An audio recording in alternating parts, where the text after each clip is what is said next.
Hey there, welcome back to another episode of MVP Business, where we showcase leaders who live through their mission, vision, and passion to drive growth, profits, and loyalty. Today's guest is Jen Shultz. Jen is the founder of the non-9 to 5. She dedicates herself to teaching people the steps to take their purpose in the world and make it into reality. Thank you so much for being here. Thank you so much for having me, Steph. I'm super excited to have this conversation with you today. Absolutely, me too. You're such a perfect guest. So tell me a little bit about how you got to this place where you are helping people take that leap into their passion. Yeah, it's a bit of a journey. It's a bit of a crazy story. So we could go back to 2010, so a decade ago. I was a teacher at a high-performing charter school in the South Bronx of New York City. And I really had found myself in a place where I was full of anxiety, just completely an anxiety-ridden human being. I was massively depressed. I felt alone. I felt stupid. I felt like a big loser. And I was waking up every morning and walking to the subway near my apartment in New York City in the dark, taking that subway to another subway, getting off the subway in the Bronx, walking to the school in the dark, and then leaving the school in the dark. And that's just like one small little snippet of what was not working with that job. I loved my students. I loved being with them. I loved working with them. But there were a lot of things that I didn't like. But it wasn't just that I didn't like these things, like waking up at 5:45 or having to be at the school until 6, 7 o'clock at night, or being told I had to attend all these meetings during the day when I really needed to be with my students. It wasn't that I just didn't like those things, but there was a real misalignment.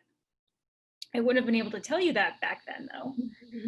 But as I've gotten older and matured and been on this very different journey than back then, I realized that it was just really misaligned. It wasn't for the type of person that I am, not the type of person that I was meant to be.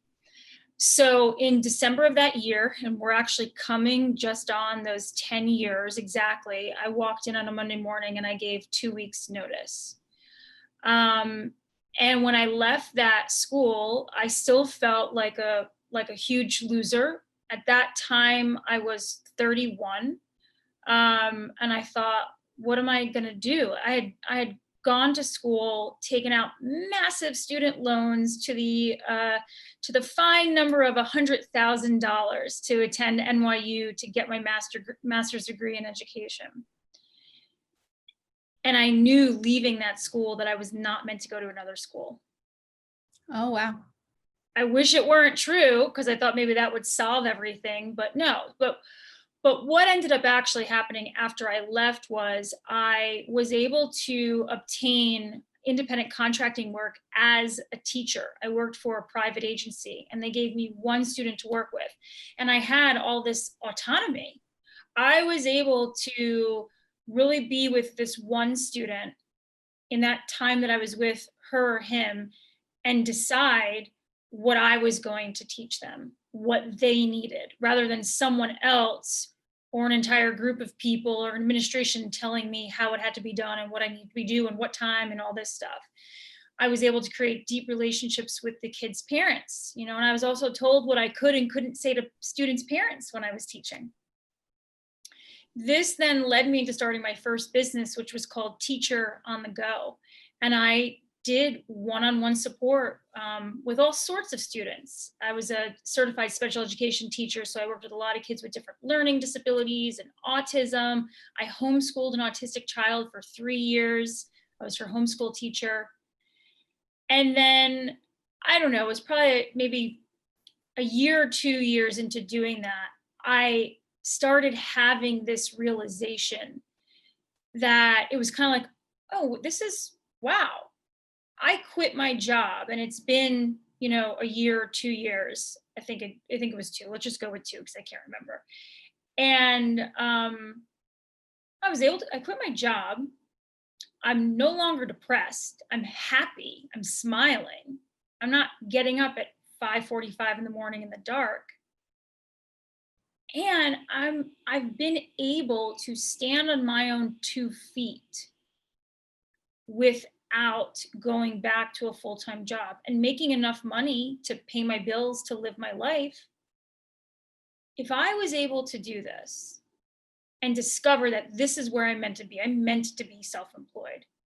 I know intuitively and in my heart that I am not the only person Mhm. who is yearning for something like this, that I'm not the only person who has found themselves in job after job after job. Because, mind you, we just started this story with me 10 years ago. I didn't tell you what was going on before then. Going job after job after job, feeling so like a fish out of water, just feeling just so like nuts sometimes. Like I was like the crazy one. And then I can teach people how to do this because I've been able to do this for, a couple of years and I want to teach people how to do this. And so my teaching and being of service and support to children was shifting into adults. And in 2013 is when I started the non 9 to 5. Mhm. That's awesome. Yeah. So there's one thing in your story that I saw during my research that we have in common, and I wanted to ask you: at what point did you realize that your false narrative of "I'm not good enough, I'm not smart enough, I'm not capable of being loved, I'm not," all those things? When did you realize that, and how did it change your ability to move forward and succeed? That is such a great question. Um, and of all the interviews I've done, no one's ever asked me that question. So I think it's so great. So, I think the let's call it the not enough energy, correct? Because it could be not blank enough. You can fill in the blank with so many different words. Um, that's been a real process for me.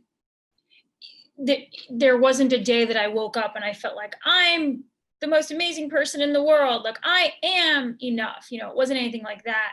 It's been a process of doing really deep inner work. And it didn't happen um 6 years ago, it didn't happen 8 years ago, it didn't happen 2 years ago. It's just been a process of doing really deep inner work. um but one thing that I can share with you that um was a really interesting turning point for me was right before I started this business. Well, let's say 8 months before I really like officially started this business, I fell into another depression. And honestly, I think that depression was like the worst. I had been depressed a couple of times in my life, but this one was even worse than when I was teaching. And to kind of give you the abridged version of it was that I was trying to start this business, but I was completely stuck with what you just shared. I was like, I'm not good enough to start this business. I don't know what I'm doing. So, yeah, I quit my job and yeah, I was able to be self-employed in a different way, but this and working with adults and taking what I've created over these past couple years and bringing this to other people, who's going to listen to me? What do I have to say?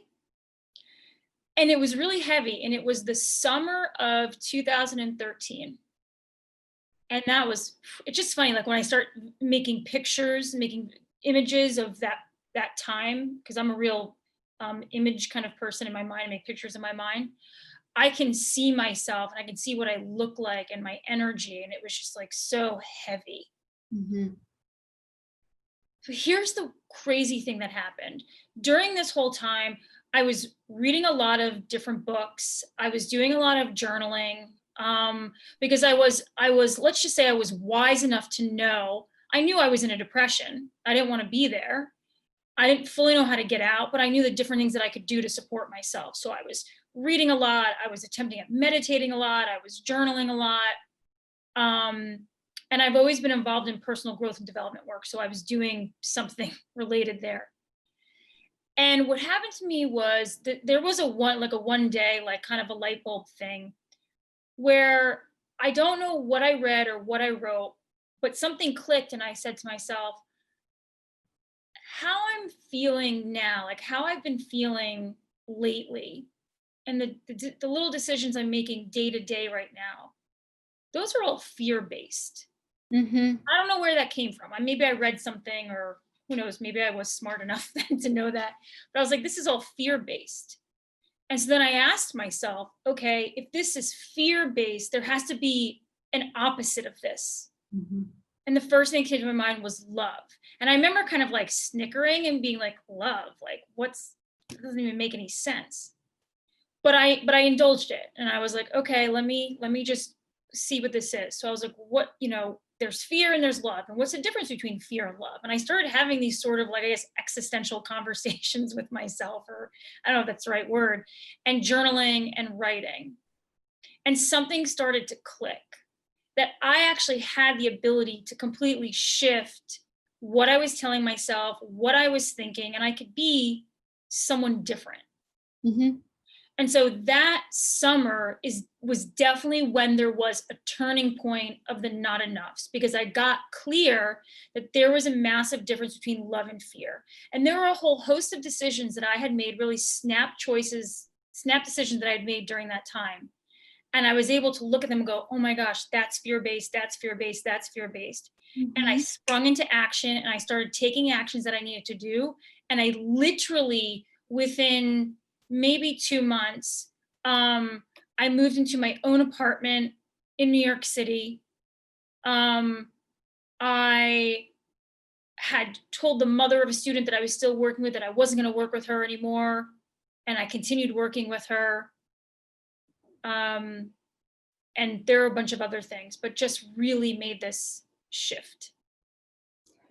Thank you for talking about all that, and also for starting with the concept that it wasn't like once I realized it, then it was done and it was over.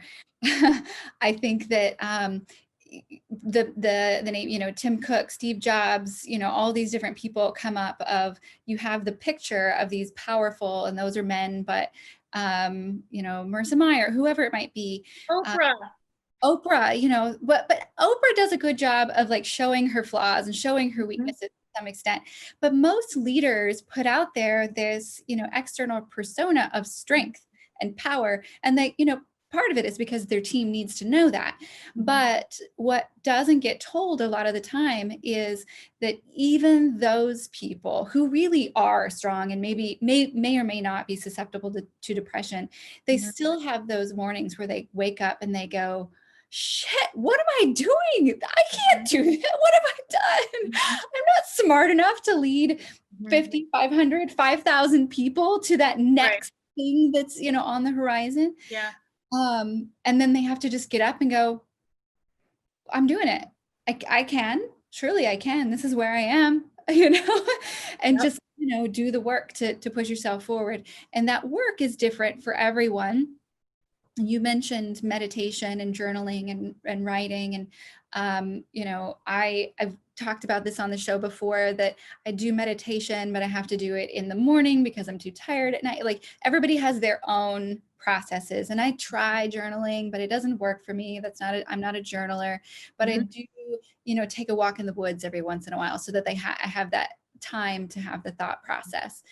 So I think that's a really important thing that I'm really glad that you shared with us, because it's not just a, hey, everybody can do this non-9-to-5 thing. Let's do it.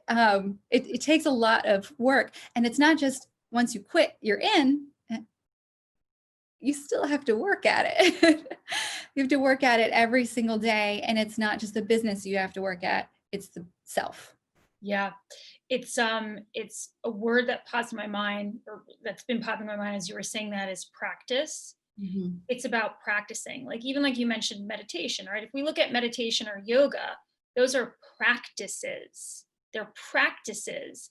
And the word practicing means that you're doing it over and over and over and over again. But we're not talking about that old saying, practice makes perfect, because there's no such thing as perfect. Practice makes progress. Mm. Mhm. Progress gets you closer to certain goals that you want. So I feel that we're always in practice. I'm always practicing. And I tell my clients, practice, just practice, keep showing up and practicing. I love that. So if you are reaching for your pen or pencil and your notepad, practice makes progress. Write that down, pin it on your board. Um, Don't quote me on it though, because I'm sure I was not the first person to say that. Someone else gets credit for Jen Shultz. that. So going back to that time when you are, walking in the middle of the night, in the morning, to your job, Monday morning, and you put in your notice. Oh boy. What what gave you the power to do that, or was it you were just so pushed to the edge that you didn't have a choice? And how did your family react to that when you didn't quite know what was next? Such a great question. Are you ready for my answer? Because it's not going to be what anyone expects. Okay, so that was a Monday in December. That Saturday night, of living in Manhattan, I was invited to a holiday party at a local bar. And I went to that bar, and here's what I remember. I remember drinking a martini, probably a dirty martini because I love olives and olive brine. I remember probably doing a shot of something. And then what I remember after that was that I actually went behind the bar where the bartenders work. I didn't work there, and started pouring drinks for people. Uh-oh. I remember getting in a cab with my friends. I remember, and I only lived about 4 or 5 blocks away. I remember the cab having to stop so I could be sick. I remember getting home. I remember waking up the next morning on Sunday. Let's just say my room was a mess and I had to clean it up. And I remember feeling so low and like disgustingly depressed and taking loser times a billion. And I remember that Sunday, and I basically didn't come out of my room the entire time. At that point, I was living in Manhattan. I had 2 roommates, and I hardly even came out during the day from my room that day. And I remember on Sunday evening being on the phone with my dad. My dad had no idea that his daughter had gone out the night before and gotten completely wasted and didn't really remember anything about the day before. But through the months leading up to this, I would talk to my parents on the phone or friends of mine, and I'd break down and I'd cry, and I just was really emotional. And I remember saying to my dad, and again, didn't know what had happened the night before, but saying like, I can't do this. I don't know if I can go back in, and just talking. And I think he got frustrated. And he said, look, if you want to quit, just quit. I remember him saying it just like that. He's like, if you want to quit, quit. You'll find another job. You'll figure it out. And what I realized in retrospect was that I was literally waiting for someone to give me permission. It almost makes me a little bit emotional because I remember being that person, which I am no longer anymore, who would be waiting for someone to say, it's okay. It's okay. Mm-hmm. It's okay. And I needed someone to say that. And I made my mind up, and I went in the next morning and I gave those 2 weeks notice. I was petrified walking in. I probably felt sick to my stomach. I remember sitting in the office of the principal, and I told her, And I also knew, and I said this to her, I go, I am not well. I am not mentally well. I am not emotionally well. I am not physically well. And I can't show up for these students in the way that they need me to.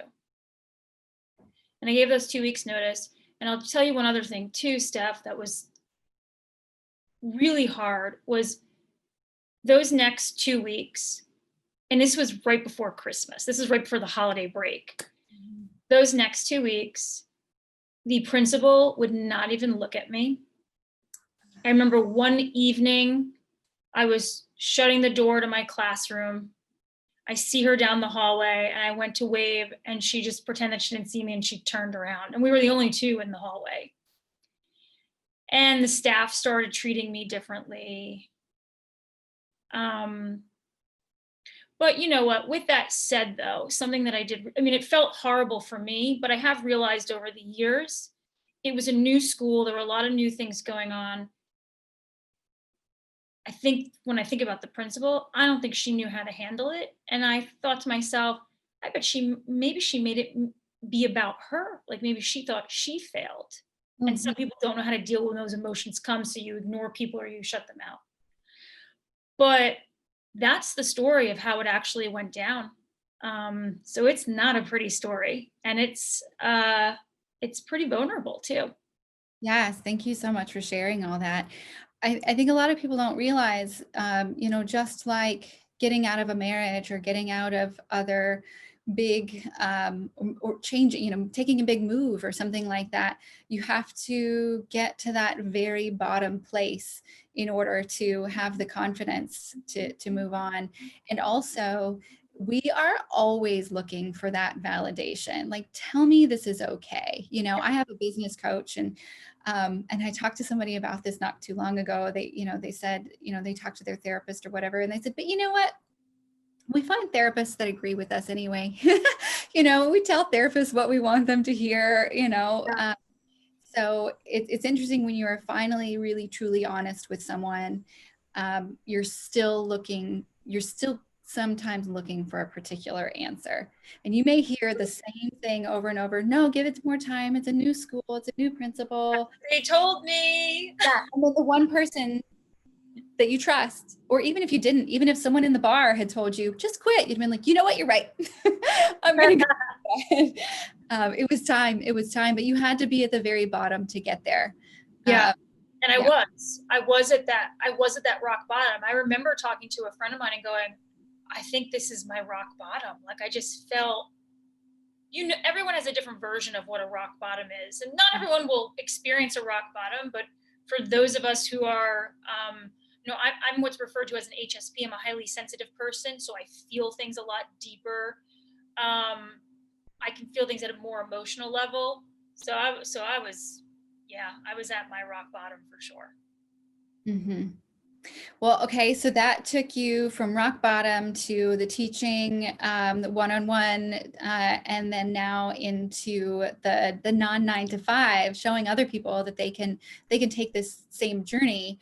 Once you started this journey, or I guess even in those beginning processes, what are the biggest obstacles that you overcame to start the non 9 to 5? Yeah, I'm just thinking.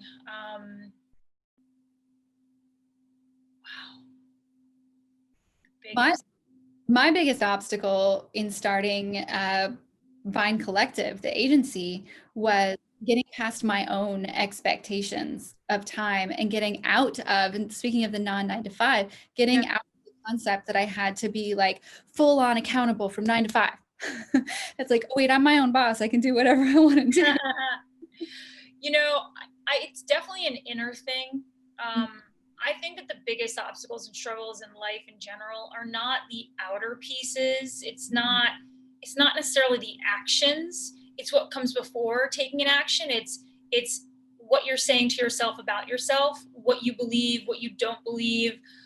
So I would sum it up in saying my own limiting beliefs, my own beliefs in like, I can't do this. I'll never do this. I won't create this. I should have done this. I shouldn't do that.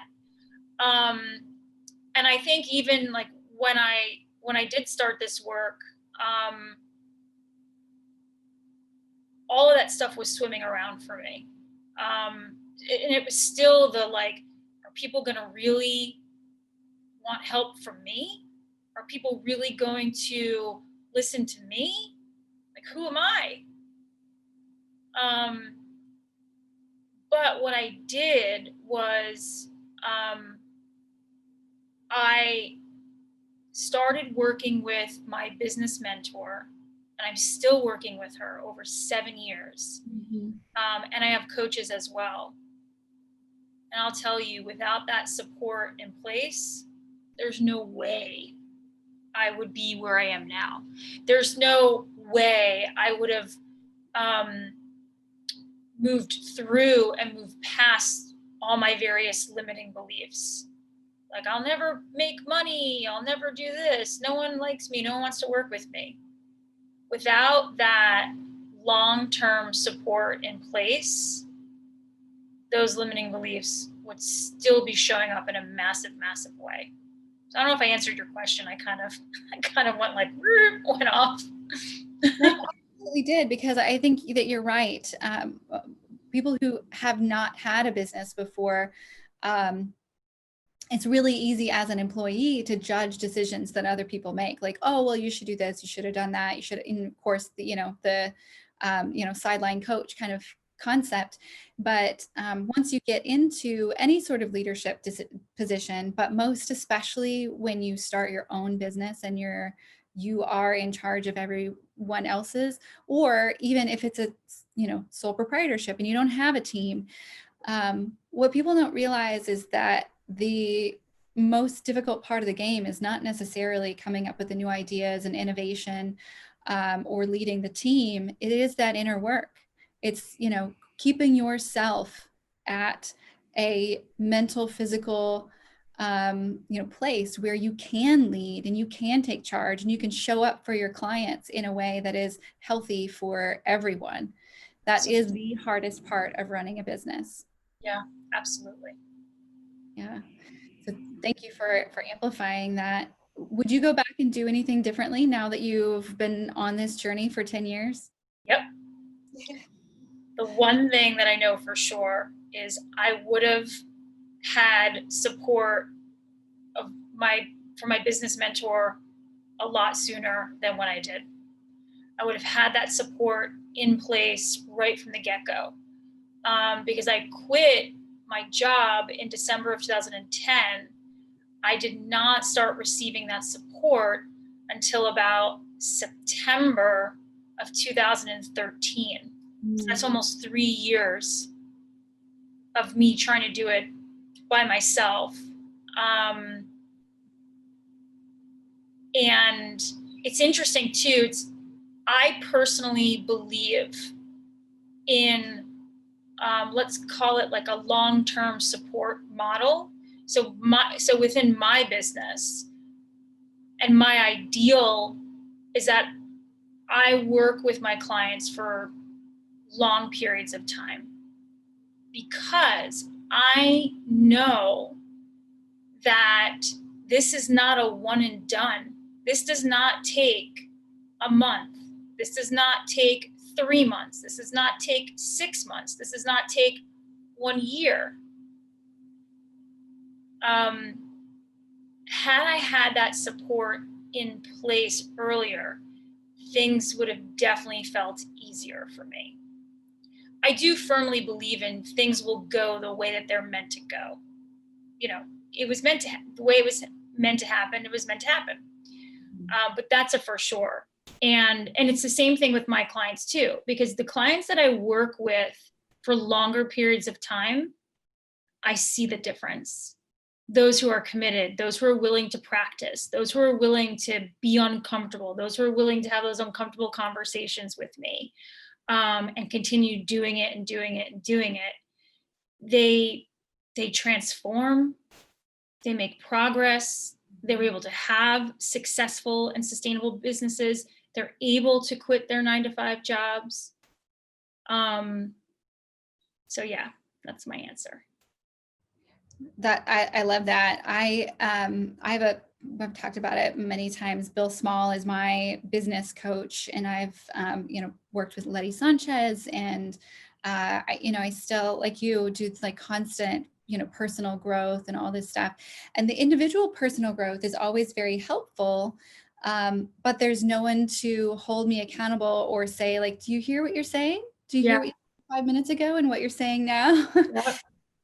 Or, you know what, you told me 2 months ago this, and now I'm this. How do those align? And what I've found very interesting that I didn't realize before I had a coach, a business coach, is that business coaching is like business therapy. There's so much more to it than accountability, right? Yeah. Oh my gosh, there are. Yeah, there is. Tell me a little bit about your process, what it looks like to work with Jen Shultz when somebody comes to talk to you about the non 9 to 5. What state are they usually in, and then what does that process look like, or what would you like it to look like?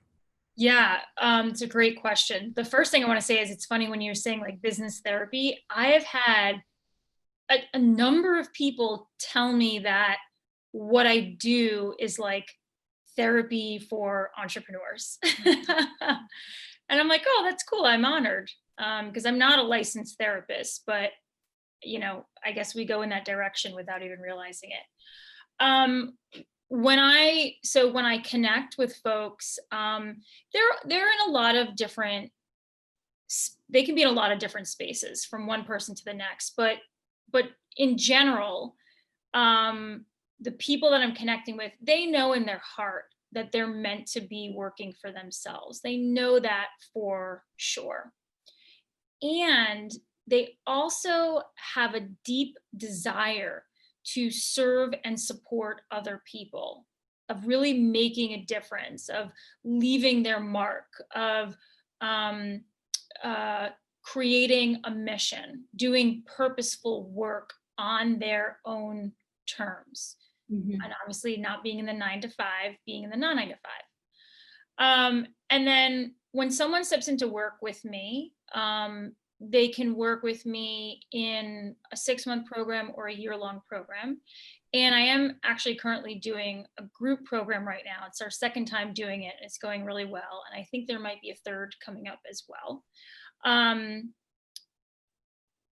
We go through, if it's the one-on-one work with me, we go through a 6-step process.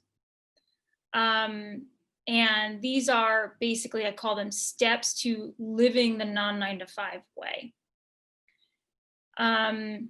They don't go in chronological order, but some of them include, because I'll tell you, every time I've created this, and every time someone asks me, I blank out.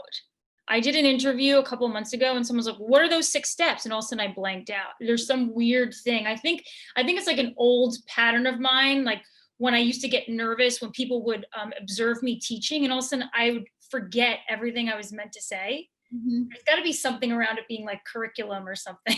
No, I do it too. And I always say that it's kind of like when you're asked to do a math problem on the board in front of a class. It's like all of a sudden you don't know how to add 2 + 2. I do it with names. I do it like if I'm on the spot. When I was a kid, I would have, when we did like Mad Minutes, and they don't have those anymore, but you'd have to do like a whole sheet of, multiplication or addition. Yeah. In 1 minute. I didn't pass addition because I knew it. Yeah. But the time and the pressure, I was like, oh shit, I can't do it.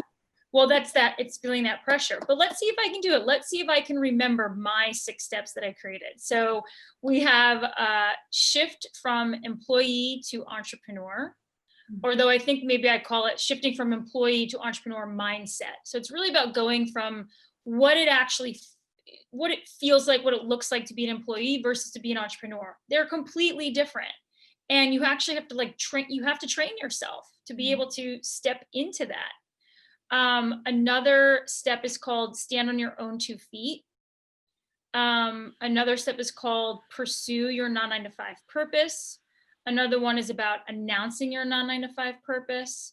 Another one is tap into intuition to stay the course. I think I definitely forgot one in there.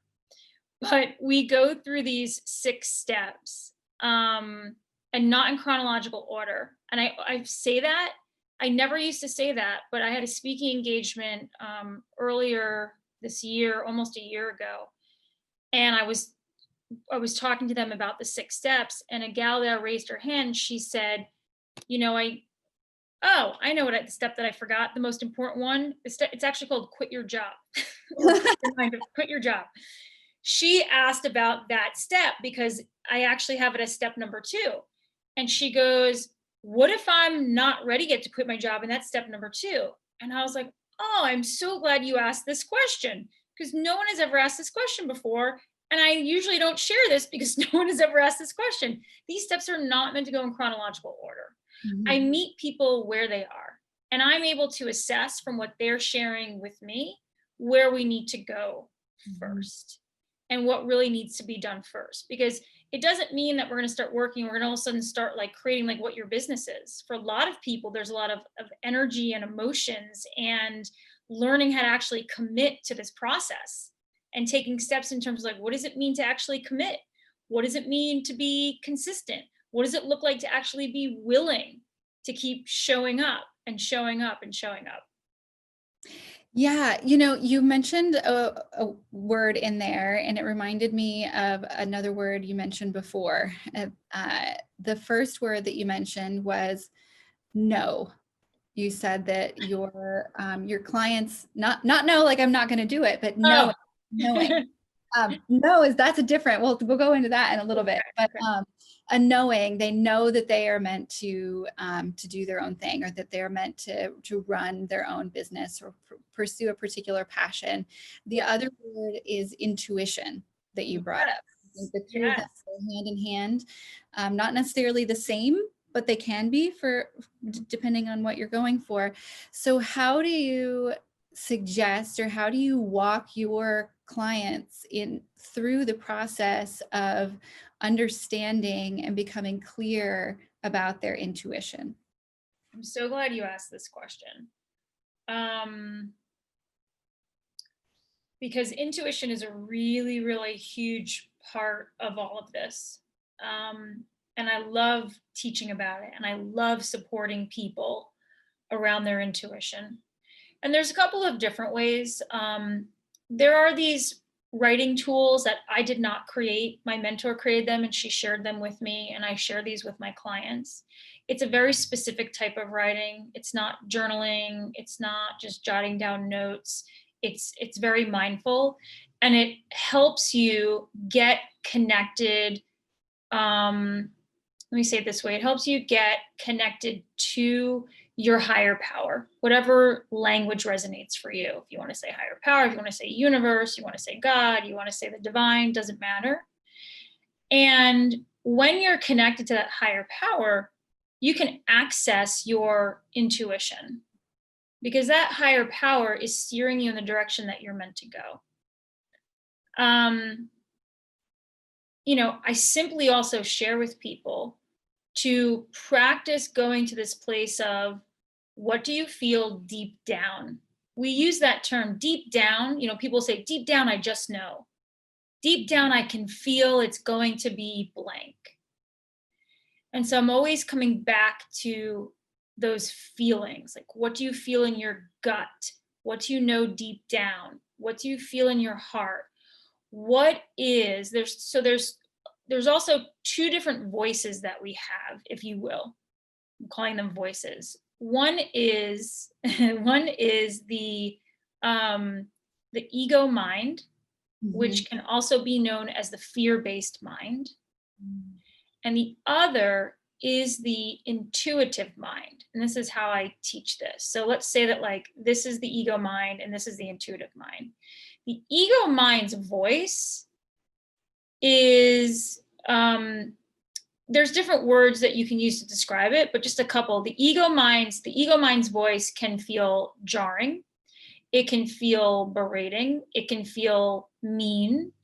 It can feel loud, or it can be loud. The ego mind can live in confusion and overwhelm and procrastination and perfectionism and depression and anxiety and frustration. And then the intuitive mind has such a grounding, calm, serene, gentle, somewhat quiet way of speaking to you. Where the training comes into place is being able to actually know which is which. Mm-hmm. Because there are going to be times where maybe the ego mind doesn't sound so loud and you can't tell, is it ego, is it intuition?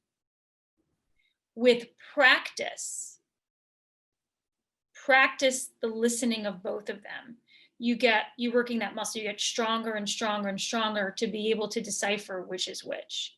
And that helps you, like that step I shared before, it's step number 6, and I remembered it, is tap into intuition to stay the course.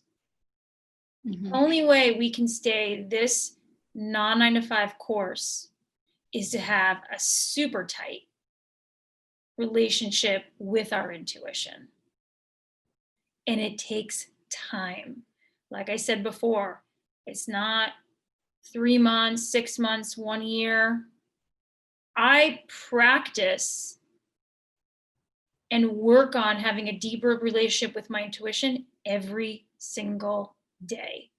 I just came out of an intensive 4-day training with my business mentor, where a lot of the work we did was around intuition. And I was able to see the areas where I'm not fully listening to my own intuition. And so now I'm in the process of creating a plan to literally be in practice with that every single day. Speaking of that, what practices do you have on a daily basis or a weekly basis or annual, something like that, where you check into that intuition or keep yourself on track?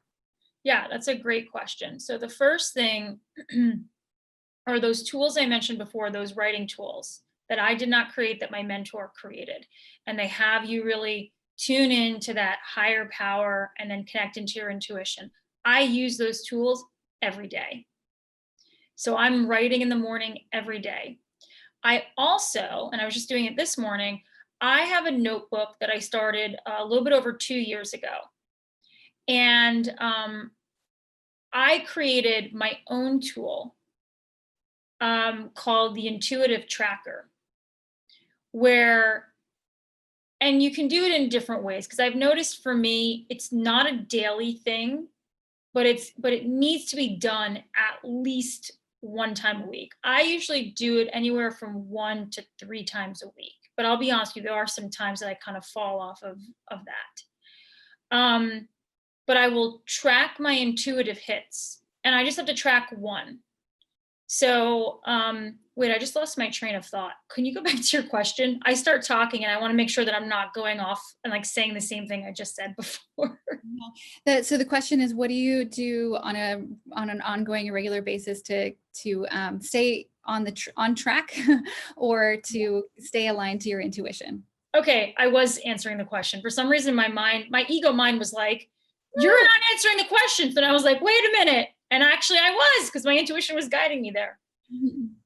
So interesting. So I track my intuition in a notebook. And actually, I was very excited to see, my notebook is right here, that today was number 117. So I've tracked my intuition 117 times. I also do little things. Like I mean, maybe this isn't so little, but in the same notebook, I keep a gratitude list. I just do 5 things. And I'll also tell you that today I hit day 90. These types of things help me stay connected to, for lack of a better word, positive energy. And your intuition is totally connected to positive energy. Mm-hmm. It's just like I shared earlier, love versus fear. I don't know if you're familiar with I think she was a psychologist, and I know she was an author.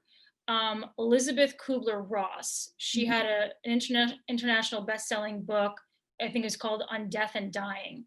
And she teaches that we basically only have 2 feelings, 2 emotions.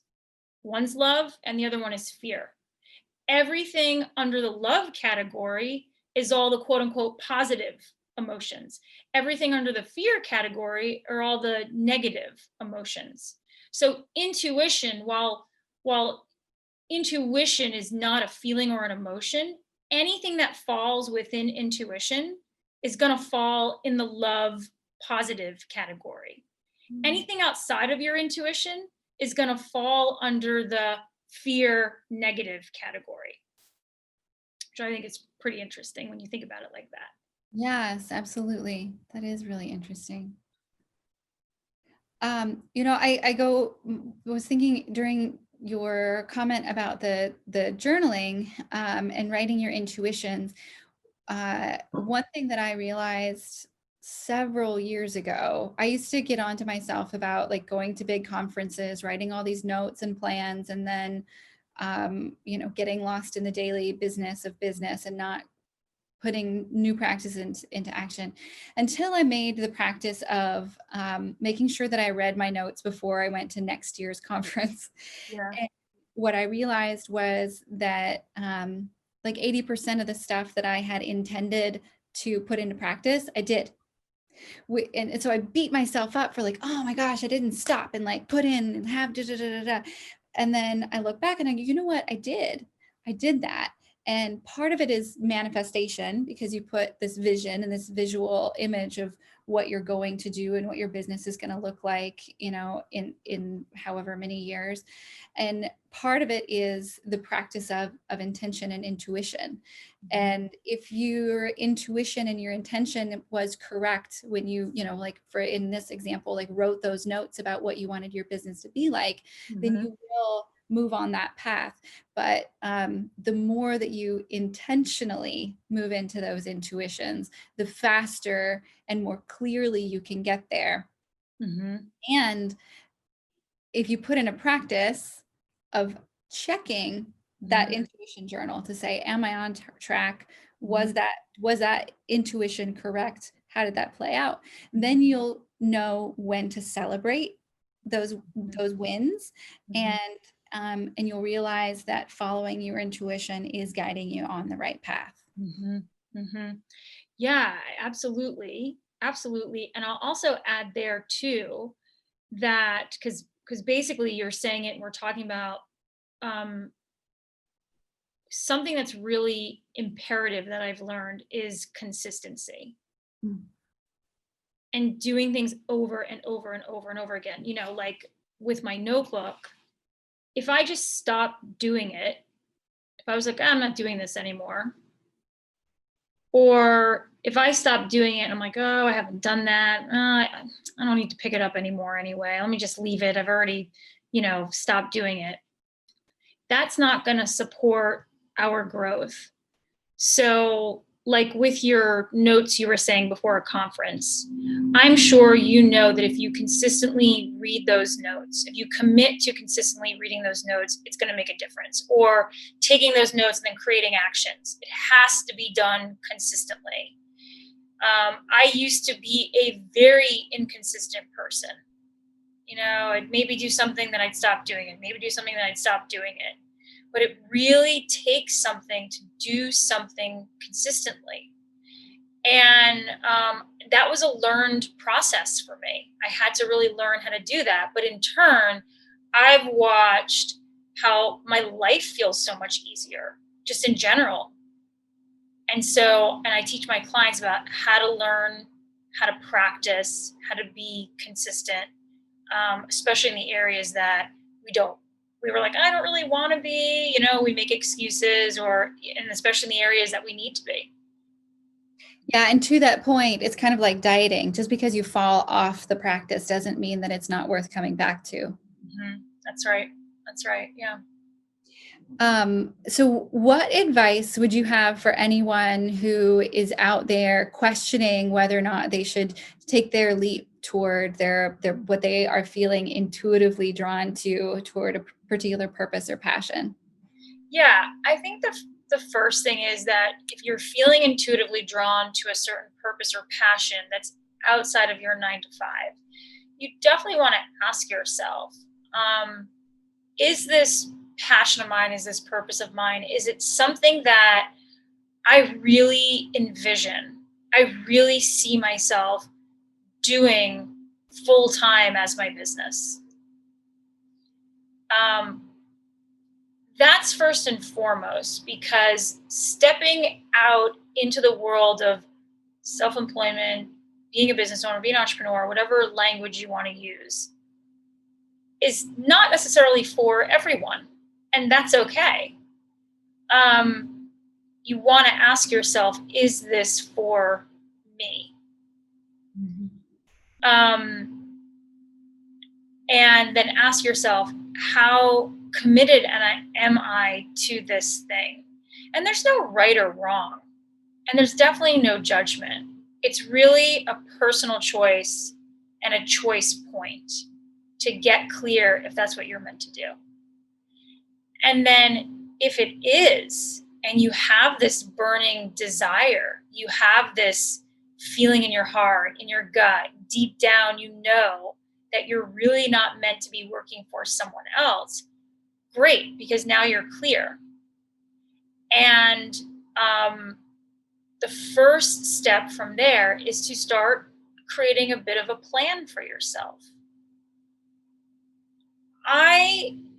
My story is that I gave 2 weeks notice on a Monday morning, and that wasn't really planned until the Sunday before, if you want to call it a plan. But I don't tell people to just go and quit their job. I don't advocate for that. What I support people in doing is creating a plan, because there are steps you can put in place. They're easy to take steps, just baby steps that you can take until you get to the place where you're ready to make that shift. And for almost all of the people I work with, we really start with getting clear on that purpose. Obviously they have to know they want to be a business. Getting clear on that purpose and actually laying down the beginning foundation steps to the business. And while we're doing that, creating a plan in terms of when does it make the most sense for you as an individual to then shift out of your job. And it's going to be different for everyone. Because it's really about, I say this from time to time, I take a holistic approach, if you will. Because business and life they're not separate. You're one person. We have to look at the whole picture. We have to take in consideration, what kind of person are you? Are you a person that moves a little bit slower? Are you a person that, maybe you're in a job where you don't love the job, but you're not, depressed and mentally checked out. So we can create a bit of just an easier, I don't want to say easier, just a bit of a longer plan. But if you're someone where you're in a toxic job and you just want to get the heck out, well, we create something different. Mm-hmm. Yeah, that makes absolute sense. Tell me about what you have coming up in the future with the non-9-to-5. Yeah, thank you for asking. I'm really excited. And this totally ties into your question about intuition too. So coming up on Friday, December 11th, from 11 a.m. Central to 2 p.m. Central, I am teaching a virtual masterclass. And it's called Master Your Inner GPS. It's all about 2 key steps to really stepping into your non-9-to-5 purpose. Cool. So inner GPS, you might guess what that's connected to. It's virtual, which I'm super excited about. I'm going to be teaching curriculum that I haven't taught before. So this is content, or I should call it curriculum, that I've been designing specifically for this class. And the 2 key steps are 2 things that I have been practicing myself, working with and working on for years now. So I'm super excited to really be able to teach this. Oh, and I should probably mention this too, because this is really cool. So the tuition to attend is $97, and you can bring a friend for free. Oh, cool. Yeah. So it's like 2 people come for $97, and you could either register yourself for $97 and gift, the second ticket that comes with it to your friend, or you can register for $97 and then split the cost with a friend, which is what, like 40, I can't do math, $49 or $48 or something, $48.50 per person. And it's 3 hours virtual with me teaching away. It's going to be interactive. It'll be fun. And the concepts and curriculum are really going to be deep and rich. Awesome. What's the URL? Where can we find the registration? Well, here's the thing. It's a really long URL to register. Can we put it in like the show notes or something? Is that something we could do? Mm-hmm. But what you could also do is you could just email me directly, Jen, Jen at non9to5.com. And I can send you the link. It's via Jot form. And I am one of these people that is not technologically savvy. So I'd be like, here's the very long, like 67543 W2. No one's going to remember that.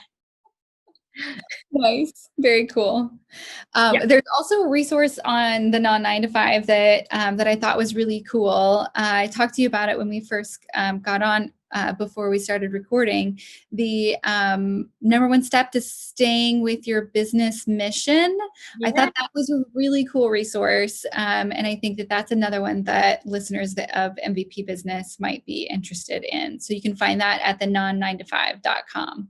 Yes, right at the website. When you go on to non9to5.com, you just put your first name in and your email, and you'll get it sent right to you. Very cool. Thank you so much, Jen. Is there anything else that you want to share with us before we have to go? No, just thank you so much for having me. And, if you know that you are meant to pursue your non-9to5 purpose, the world is waiting for you. Because I truly believe that those people that know they're meant to pursue their non-9to5 purpose have a gift to share. They're meant to be doing it. And your future clients or customers are waiting for you because they need what you are here to give and to provide. Mm-hmm. Absolutely. Thank you so, so much. I really enjoyed the conversation and hope we have many, many more in the future. Yeah. Awesome. Thank you. You're welcome.